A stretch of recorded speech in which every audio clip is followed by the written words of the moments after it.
पाळू शकत नाही, दिलेल्या शब्दाला मागं घ्यावं लागतंय, पळ काढावं लागतंय, तर या शब्दाची किंमत काय आहे? त्या शब्दाची किंमत नाही, त्या माणसाची किंमत नाही.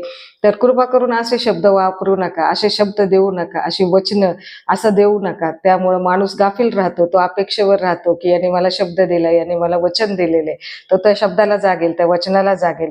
परंतु हा गोड गैरसमज असतो आणि जेव्हा आपल्याला याचा फटका बसतो किंवा जेव्हा आपल्याला पाठीत खंजीर खुपसल्याचा भास होतो आणि आपण वास्तवामध्ये येतो, जे स्वप्नवत वाटत असतं ते वास्तवामध्ये एक वेगळंच निघतं, त्यावेळेला आपल्याला कळतं की अरे, शब्द देणारे फार पळ काढणारे असतात आणि या शब्दावर आपण हळुवारपणे फुंकर घालत बसतो, शब्दाला जपत राहतो, त्यांची मनं सांभाळत राहतो, त्यांची शब्दांना आपण जपून ठेवतो आणि एक असा हेतू ठेवून चालत असतो की चला आहे आपल्याबरोबर कोणीतरी. आणि असा हा भ्रमाचा भोपळा ज्या वेळेला फुटतो त्यावेळेला आपण आपले उरलेलं नसतो. त्यांनी आपल्याला दिलेला शब्द असतो त्याच वेळेला